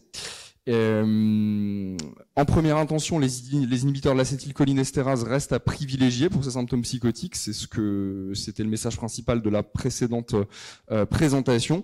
Et une fois qu'on a prescrit des inhibiteurs de l'acétylcholinestérase, on en arrive aux antipsychotiques, et la quétiapine est effectivement surprescrite dans cette indication alors qu'elle n'a pas fait preuve d'une efficacité incroyable, parce que on n'ose pas trop prescrire de la clozapine. Mais il y a des bonnes raisons en fait. La clozapine, c'est un traitement qui a énormément d'effets indésirables, qui, je dois dire effectivement, est la plupart du temps mal toléré, avec une forte sédation, avec des chutes. Il y a la nécessité de surveiller la NFS. Par contre, ça marche. Donc c'est un traitement qui marche, mais qui est très lourd à prescrire.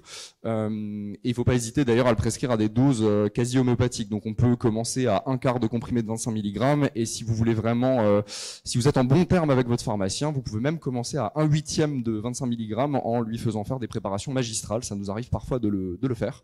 Donc n'hésitez pas à commencer à dose très très basse la clozapine et à la titrer très doucement. Ça c'est un message pour la clozapine.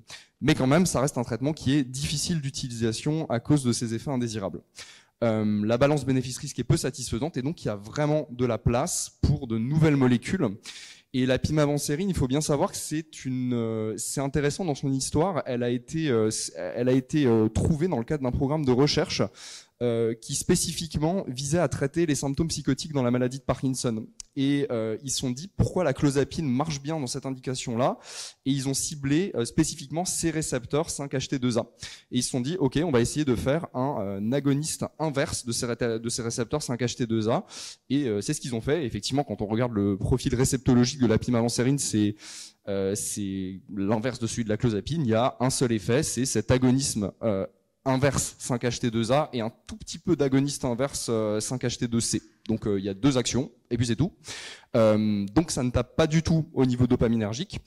Comme dit précédemment, ça a été commercialisé sous le nom de Nuplazid et approuvé par la FDA en 2016 pour le traitement de la maladie de Parkinson, donc de la psychose parkinsonienne.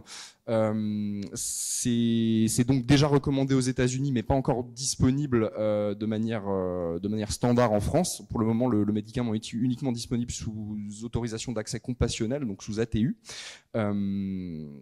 Et donc dans la psychose parkinsonienne, c'est ça le mécanisme supposé d'efficacité. La psychose parkinsonienne, on estime que donc c'est la maladie de Parkinson. Certains neurones sérotoninergiques vont dégénérer avec les neurones dopaminergiques. Du coup, il va y avoir une surexpression de certains neurones, de certains récepteurs 5-HT2A qui vont être beaucoup plus sensibles à la stimulation. Et c'est ça qui va générer les symptômes hallucinatoires visuels et les symptômes potentiellement délirants. Et l'effet agoniste inverse, je ne sais pas si ça vous parle, mais en fait, il s'agit d'un effet antagoniste qui va aussi venir bloquer l'activité intrinsèque du récepteur. Je m'explique. Un antagoniste, typiquement un antagoniste dopa, ça vient bloquer, ça vient se mettre à la place de la dopamine sur votre récepteur et ça bloque la transmission, mais ça ne bloque pas l'activité intrinsèque du récepteur. L'agoniste inverse vient en plus bloquer cette action intrinsèque du récepteur et donc complètement l'inactiver. D'accord ? Et c'est ce que fait la pimavancérine sur ces récepteurs 5-HT2A, donc de manière directe au niveau nos neurones sérotoninergiques du cortex visuel, mais aussi de manière indirecte, puisque en les inactivant, ça vient aussi baisser cette hyperexcitabilité de la voie mésolimbique qui était un peu trop activée par ces mêmes neurones. Donc ça, c'est l'effet de la pimavancérine qui est plutôt intéressant, et en théorie, il devrait donc pas y avoir d'effet sur nos voies extrapyramidales, puisqu'il n'y a pas de blocage dopaminergique. Est-ce que ça marche tout ça? C'est la question qu'on va se poser. Et avant ça, quelques données pharmacologiques sur la pimavansérie. Le pic plasmatique est à 6 heures post-administration. Ça existe en 2 formulations. C'est des comprimés, hein, et ça existe en 10 mg et en 34 mg. Pardon, en 17 mg et 34 mg, c'est ça que je voulais dire. C'est essentiellement métabolisé via le cytochrome P3A4 et ça peut donc être générateur de certaines indications, de certaines interactions. C'est pour ça que les pharmaciens ont mis une dose un peu plus basse pour qu'on puisse s'adapter. Et puis voilà pour les quelques données pharmacologiques. Donc est-ce que ça marche?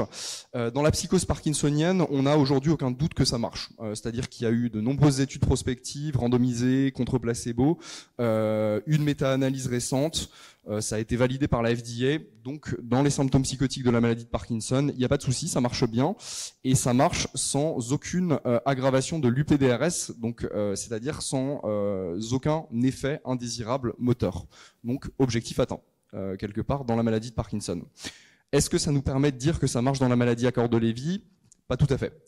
Il n'y a pas eu trop d'études là-dessus. Il y a 2 essais notamment qui se sont focalisés sur les patients déments, parce qu'il faut savoir que dans les essais qui ont eu lieu sur la psychose parkinsonienne, c'était pas ces personnes-là n'avaient pas forcément de troubles neurocognitifs majeurs. Ils ne sont pas focalisés sur des patients qui nous intéressent nous de plus. Et donc, dans les maladies neurodégénératives, enfin en général, il y a moins d'essais. Donc là, il y en a 2. Le premier, c'est l'essai SEREN, qui est une phase 2 qui se focalise sur la maladie d'Alzheimer, et il est sorti positif, c'est-à-dire que la pimavansérie semble bien fonctionner dans les troubles psychotiques de la maladie d'Alzheimer. Et il y a un deuxième essai, c'est l'essai Harmony que je vais vous présenter juste après. Sinon, les autres études qu'on a, il s'agit juste d'études rétrospectives versus d'autres antipsychotiques et d'études descriptives. Donc en fait, on manque encore à ce jour de données, il n'y a pas vraiment de méta-analyse, on a l'impression que ça marche bien, mais il reste encore des études à faire là-dessus. Les autres indications de la pimavansérie sont intéressantes, hein. C'est un médicament qui aura certainement d'autres indications à terme. Il a été testé notamment dans la schizophrénie, par exemple dans les symptômes négatifs de la schizophrénie. Il a montré une efficacité modeste, mais bon, à creuser. Dans la dépression également, en add-on, il a été testé. Voilà, il y aura peut-être d'autres essais, vous entendrez peut-être parler de cette molécule un peu plus à l'avenir. En tout cas, dans les manifestations psychotiques associées à la maladie de Parkinson, là je vous ai mis les comptes rendus de la méta-analyse, donc qui s'est basée sur 4 essais randomisés contrôlés en double aveugle. Il y en a 4 autres qui sont encore en cours et les résultats sont assez nets. C'est que ça fonctionne. On a une taille d'effet qui est certes modeste, mais ça fonctionne bien. Il n'y a aucun impact moteur, quelle que soit l'étude réalisée, au point où, vous l'avez vu dans la présentation précédente, la pimavansérie est maintenant recommandée en première intention dans les manifestations psychotiques de la maladie de Parkinson. Voilà, mais ça ne nous permet pas de conclure sur les maladies à corps de Lévy au sens large. L'essai Harmony dont je vous parlais un peu plus tôt, c'est un design qui est assez particulier, il est multicentrique, il est prospectif, il est basé sur la méthode dite d'arrêt randomisé, c'est-à-dire que on a une phase ouverte où on a inclus plein de patients, on leur a introduit tous de la pimavansérie, et puis ensuite on a inclus les patients dans 2 groupes, un groupe où on arrêtait la pimavansérie pour mettre du placebo à la place, et un autre groupe où on continuait la pimavansérie. Il faut bien se dire que même dans cet essai qui était quand même multicentrique avec 101 centres, c'est énorme, on avait au total, je pense, une cinquantaine de malades à corps de Lévy. Donc ça reste peu, hein. Ça reste très peu, mais c'est des données quand même assez solides. Et ce qu'ils ont, le critère principal, hein, c'était la rechute des symptômes psychotiques. Et ce qu'on observe, c'est que effectivement, les patients du groupe placebo ont bien plus rechuté que ceux qui étaient sous pimavansérie. Je mets juste une limite quand même à cette méthode, c'est que ce que cette étude nous permet de dire, c'est que la pimavansérie limite le risque de rechute. Ça veut pas dire forcément c'est pas une efficacité sur les symptômes psychotiques, c'est pas tout à fait la même chose. Mais bon, quand même c'est une donnée qui est déjà très intéressante, au point où en fait ils ont interrompu l'essai puisqu'ils estimaient que c'était plus très éthique de mettre des placebos à des patients alors qu'ils se rendaient compte que la pimavansérie avait un effet net. Ici vous avez la courbe de survie sans les données statistiques, mais c'est assez parlant. Voilà. Ce qui est embêtant, c'est qu'on n'a pas trop de données versus d'autres antipsychotiques, puisque c'est ça qui va nous intéresser. Où est-ce qu'on va placer la pimavansérie par rapport à d'autres antipsychotiques, typiquement la clozapine? Eh ben, on peut pas répondre trop à cette question, en tout cas pas pour la clozapine, puisqu'il n'y a pas d'essai. Certains auteurs ont essayé de prendre d'anciennes données de la clozapine et de comparer sur des échelles similaires, la CGI par exemple. Ils ont l'impression que la taille d'effet de la clozapine est supérieure, mais c'est pas une méthode qui permet de conclure de manière solide. Donc aujourd'hui, on suspecte que la pimavansérie est probablement moins efficace que la clozapine, mais ça reste entièrement à confirmer par des études prospectives. Il y a eu un essai en revanche versus la kétiapine, mais c'était rétrospectif uniquement. Le critère de jugement était aussi discutable et en gros, la pimavansérie a montré une efficacité comparable. C'était la conclusion de cette étude et qui allait un peu dans un sens particulier, puisque dans cette étude, la pimavansérie marchait plus vite que la kétiapine, alors que ça va à l'encontre de tout le reste de la littérature sur la pimavansérie. Donc, on va le revoir juste après. On a besoin donc de comparaisons directes pour le futur avec cette molécule pour savoir où la placer. Et c'est ce qui manque actuellement. En termes de sécurité, on a des données d'effets indésirables. Ce que rapportait le fabricant, c'est qu'au début, il y avait autant d'effets indésirables que le placebo en termes de pourcentage. Les effets indésirables les plus fréquents qui ont été rapportés, ce sont des nausées, une confusion et des œdèmes des membres inférieurs initialement, à une fréquence environ autour des 5%. D'autres études, après, ont rapporté pareil à une fréquence similaire, des céphalées, des infections urinaires, une constipation. Voilà. Ce qui ressort le plus, c'est aussi que plus rarement, ça peut significativement allonger le QT, donc il faut monitorer l'ECG lorsqu'on prescrit cette molécule. Ce n'est pas par contre bradycardisant comme pourraient l'être des inhibiteurs de l'acétylcholinestérase, donc il n'y a pas ce risque-là. Versus d'autres antipsychotiques, par contre, là, on a des données un peu plus intéressantes, notamment dans une étude, cette fois épidémiologique, sur registre qui comparait les effets indésirables de la pimavansérie et de la clozapine, on voit qu'il y a beaucoup moins de chutes sous pimavansérie que sous clozapine, donc c'est très intéressant.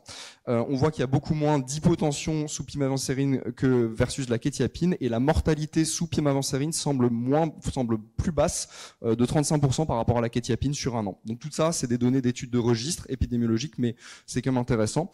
Et la mortalité, je viens de vous le dire, était plus basse versus la kétiapine. Les données qu'on a sur l'utilisation à long terme, c'est toujours cette même étude de Ballard là, où des patients l'ont prise pendant 11 ans sans augmentation de la mortalité significative. Donc voilà, ça semble assez sûr d'utilisation comme molécule.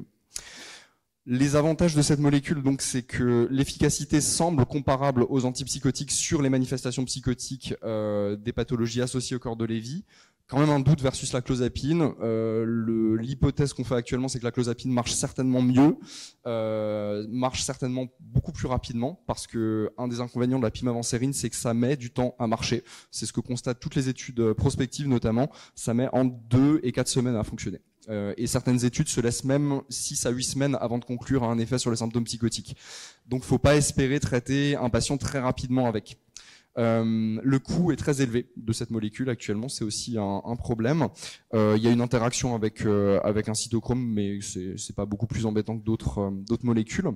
Un des avantages, par contre, c'est que c'est une molécule qui semble avoir moins d'effets indésirables que les autres antipsychotiques, et un très fort avantage, c'est qu'elle n'a aucun effet antidopaminergique. Et ça, c'est sûr. Parce que pharmacologiquement, on n'a aucune raison de le penser, et que dans les études, ça ne sort pas. Donc ça, c'est très intéressant. Et donc pour les profils de patients avec maladie à corps de Lévy, ça semble très très intéressant, puisqu'on a vu au cours de ces 2 jours de congrès que les antipsychotiques, ça peut générer des manifestations catatoniques chez des patients dont on pensait pas qu'ils étaient Lévy avant, et au final on s'en rend compte après. Donc ouais, il faut être prudent avec ces molécules, et la pimavansérie a vraiment une place ici.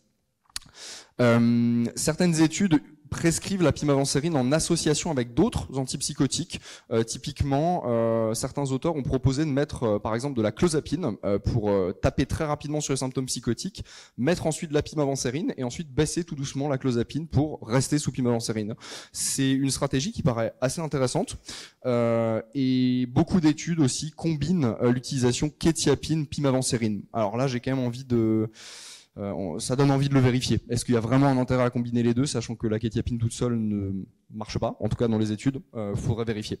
Donc voilà, on a plusieurs questions en suspens, notamment celle de l'efficacité par rapport à la clozapine et l'intérêt des combinaisons pimavansérin autres antipsychotiques. La tolérance à long terme reste une question, à très long terme, hein, mais pareil, les études permettront d'y répondre. Et donc je voulais vous apporter quelques mots sur l'utilisation pratique de cette molécule. À Strasbourg, et oui, encore juste quelques données pratiques. Ce que je vous disais, il faut attendre. Et à Strasbourg, donc, on l'a utilisé à l'UCC, essentiellement en demande d'accès compassionnel, essentiellement chez des patients avec maladie à corps de Lévy, chez qui on avait déjà prescrit de la clozapine. C'est-à-dire que vu qu'on le demande en accès compassionnel, on avait quand même essayé la clozapine avant, et la clozapine avait la plupart du temps été mal tolérée. Avec, je me souviens notamment d'un cas d'un patient avec une maladie à corps de Lévy extrêmement halluciné, qui nous a fait une très très belle camptocormie sous clozapine. On a donc très rapidement arrêté le traitement, mais il est resté penché comme ça pendant un mois après. C'était gênant. On a mis donc de la pimavansérin, et c'est pas un cas isolé, on l'a mis chez d'autres patients.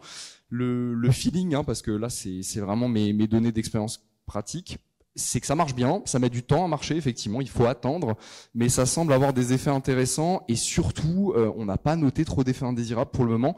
En tout cas, moi, je me souviens pas de patients chez qui on ait arrêté la pimavansérin, ce qui est quand même le critère principal de toutes les études, parce qu'elle était mal tolérée. Donc ça, c'est quand même intéressant.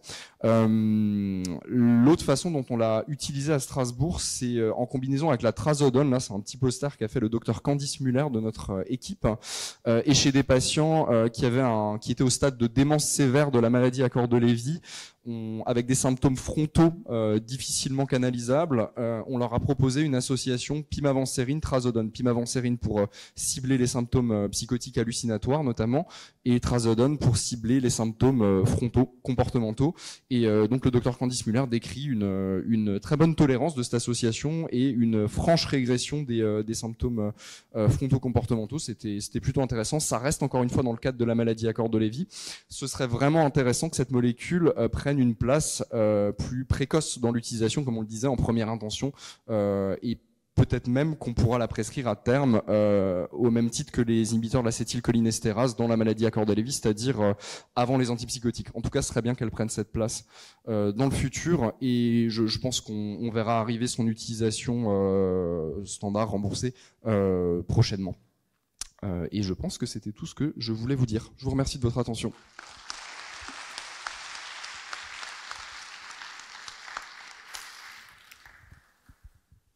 Merci beaucoup Benoît pour cet exposé complet, exhaustif. Et on va faire la session des questions. Bonjour. Merci pour vos interventions. Vous avez parlé surtout des symptômes psychotiques. Je voulais parler plutôt des symptômes anxio-dépressifs qui sont bien souvent plutôt un mode d'entrée dans la maladie à corps de Lévy et bien souvent antérieur à l'apparition de symptômes psychotiques. Donc j'avais deux questions. La première, c'était la question de la iatrogénie des antidépresseurs. Moi, par expérience clinique, j'ai plusieurs patients où il y a une mauvaise tolérance des antidépresseurs avec des tremblements. Et en fait, après, j'ai eu, ça a révélé, d'abord les symptômes dépressifs, mais aussi une mauvaise tolérance des antidépresseurs. Ont été un peu un mode d'entrée dans la maladie à corps de Lévy. Et deuxième question, avec cette nouvelle molécule, du coup, est-ce qu'il y a eu des études sur l'efficacité sur d'éventuels les symptômes dépressifs des malades justement avec une maladie à corps de Lévy? Alors non, à ma connaissance, non, il n'y a pas d'études sur l'efficacité de la pimavansérin dans les symptômes anxio-dépressifs chez les malades à corps de Lévy. Ouais, il y a pas de données à ce sujet. Concernant la première question, c'était quoi comme type d'antidépresseur? C'est ça qui est intéressant. De la sertraline, ok. En tout cas, dans mon expérience clinique, j'ai pas l'impression que les patients tolèrent plus mal les traitements ISRS. Et donc, c'était une majoration des tremblements qui était observée. Ok. Ouais. Ouais.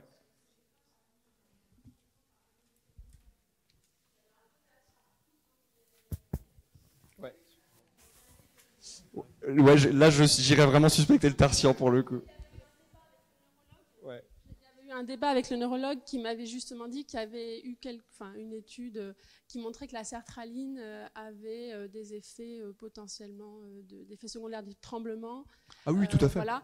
Et du coup, on avait eu un débat. Moi, j'avais dit que c'est plutôt le tertian, mais il me dit non, c'est peut-être plutôt la sertraline au départ. Et en fait, secondairement, il y a eu une maladie à corps de Lévy qui s'est révélée à l'occasion un peu plus tardive d'une hospitalisation. Oui, c'est tout à fait possible. Après que la sertraline ou que les ISRS de manière générale majorent des tremblements, c'est aussi décrit dans la littérature que ça peut majorer le syndrome extra-pyramidal. Bon, s'il y avait un antipsychotique atypique associé, j'irais quand même vraiment le suspecter en premier. C'est aussi de l'expérience, mais clinique. Mais on a l'impression que souvent les collègues neurologues nous disent, quand on leur envoie un patient pour suspicion de maladie à corps de Lévy, de maladie de Parkinson devant un tremblement un peu isolé et qu'il y a plein de psychotropes, que l'hypothèse iatrogène est retenue systématiquement, que ce soit pour le lithium, pour les antidépresseurs. Et puis finalement, le DAT-scan peut aussi être négatif, attention.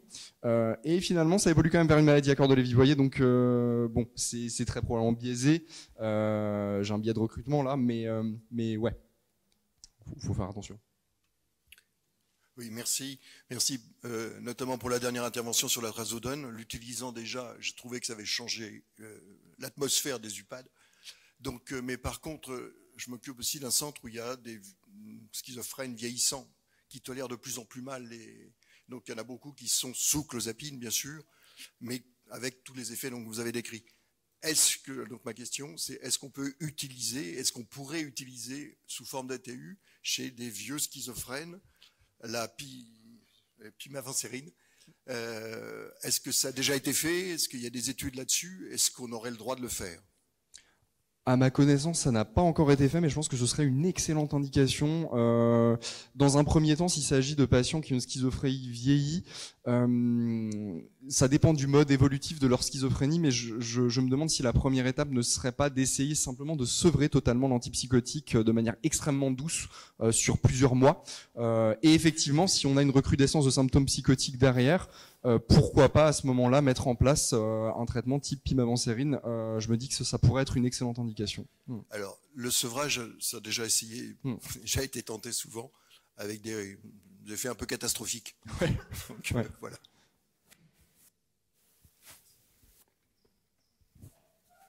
Bonjour. Dans votre pratique clinique, donc vous avez dit qu'il y a un temps de réponse, il faut attendre plusieurs semaines. Et dans votre pratique, qu'est-ce que vous mettez en attendant en fait? Vous poursuivez la clozapine ou... Soit on estime que les symptômes sont pas suffisamment, parce que bon, à partir du moment où on va prescrire ce traitement, on estime que les symptômes ont un retentissement trop important. Donc voilà. Maintenant, c'est des patients qui sont hospitalisés en UCC, donc soit on estime que les symptômes restent gérables par l'équipe et donc on met pas d'autres traitements avec, ou en tout cas pas d'autres traitements visant les symptômes psychotiques. Soit c'est impossible, et effectivement, là on va plutôt mettre de la clozapine à très très basse dose, comme ce qui avait été proposé par certains auteurs. On n'est pas très friand de la kétiapine pour les raisons que je vous ai expliquées un peu plus tôt. On préfère prescrire de la clozapine, parfois à microdose, plutôt qu'utiliser la kétiapine en coprescription. Oui, juste une petite question pour le docteur Lepetit. Vous avez proposé de commencer le traitement par clozapine et puis après d'introduire en même temps parallèlement les inhibiteurs d'acétylcholinestérase et puis après on baisse progressivement le clozapine. Enfin, moi je suis embêtée parce que les anticholinéstérase, même si il y a moins d'effets secondaires, peut-être par rapport au clozapine, mais sur le plan financier, vu que c'est plus remboursé, c'est vraiment un frein. Je vous rejoins totalement. C'est même avant de le prescrire. Maintenant, je pose la question. J'expose balance bénéfice-risque avec la famille et je leur redis. Moi, je pense qu'il y a un intérêt scientifique à démontrer, mais je vous dis tout de suite que effectivement, ce traitement n'est pas remboursé. Peut-être ça nous permettra d'arrêter l'antipsychotique et ses effets indésirables potentiels, mais clairement, il y a des familles qui effectivement ne peuvent pas le faire et on ne pourra pas le faire. Après, voilà, vu qu'il y a ce problème financier, donc du coup, je le prescris pour tout ce qui est troubles psychocomportementaux, mais on l'arrête parce que parfois ça marche pas. On l'arrête à partir de combien? Parce que moi, parfois, j'attends 3 mois pour dire À ma connaissance, il n'y a pas beaucoup de données là-dessus. Je suis effectivement à peu près sur les mêmes durées, 2-3 mois. Comme ça permet aussi à la famille de se projeter. Parce que certains disent, bon, je veux bien faire l'essai, mais et je pense que c'est tout à fait légitime de leur dire, on va le tenter de telle durée. Donc à peu près, on le sait maintenant en fonction on connaît le prix, on sait qu'on peut le réduire en utilisant des galéniques qui sont plus standards que par exemple le patch de rivastigmine. Donc on peut leur dire à peu près quel budget ça fait. C'est tragique de parler comme ça, j'en suis le premier conscient. Mais si vous regardez ou si vous voyez des échanges aux États-Unis, c'est une question qui est systématique. Là, on vient la poser en France, mais en tout cas, c'est quelque chose que j'annonce aussi, et c'est un peu la même question avec la mélatonine, qui pour l'instant aussi est soit en vente libre, bien sûr pas remboursé, ou le circadin qui n'est pas remboursé, même s'il doit être prescrit. Je profite juste d'avoir le micro pour connaître le schéma de titration. Vous commencez à 14, vous montez à 34. Comment est-ce que vous faites? On le prescrit s'il n'y a pas d'interaction médicamenteuse théorique supposée, on le prescrit tout de suite à la dose de maximum, donc 34 mg, puisque c'est la dose moyenne standard recommandée. Voilà. S'il y a des insuffisances, s'il y a une interaction particulière, là effectivement on le prescrit dans un premier temps à la plus petite dose. Non, on n'a jamais essayé. C'est vrai que c'était pas recommandé. C'est pas un traitement aussi qu'on s'amuse à doser. J'avoue que je sais pas si c'est faisable, mais non, pour le moment, on n'a pas dépassé la dose moyenne.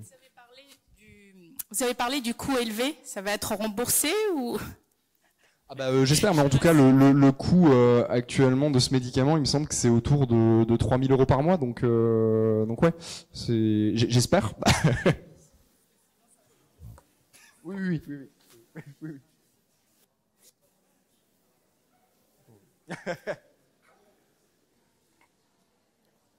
Dommage. Est-ce qu'on peut l'avoir en ATU par le CHU à côté ou pas? Alors ça, je vous avoue que c'est des sujets que je maîtrise pas du tout. En tout cas, je sais qu'à Strasbourg, moi, je peux l'avoir. Parce que la trazodone, on l'a par l'ATU. Ouais. Donc, s'il suffit de faire un formulaire, on peut l'avoir, mais... Ouais, je sais pas. On peut faire un formulaire? Mais de toute façon, ça dépend des hôpitaux, de la pharmacie. Oui, pour l'ATU, c'est un dispositif national, donc c'est obligatoirement hospitalier, effectivement, et c'est un service maintenant qui est numérique, qui s'appelle e-Saturne, et donc là, c'est sur un budget spécifique. Dans les budgets du médicament, il y a des enveloppes spécifiques ATU, et donc sur lesquelles ce coût-là, qui est énorme, c'est presque du 150 $ le comprimé, sont prélevés.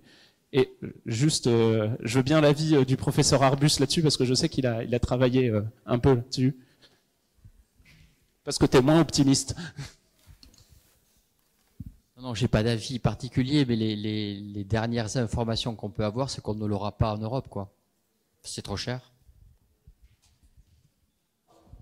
Et je crois qu'il y a un nouvel essai qui va débuter avec une molécule, donc avec le laboratoire Acadia, donc une molécule un petit peu transformée de la pimavanserine et qui va débuter là dans les prochains mois.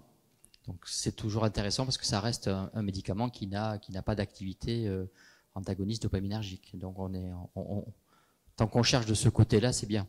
En tout cas, il aurait vraiment une place, y compris chez nous, enfin dans notre pharmacopée. Je vous propose qu'on termine là. Je remercie une nouvelle fois tous les orateurs de cette session et je vous souhaite une bonne fin de congrès.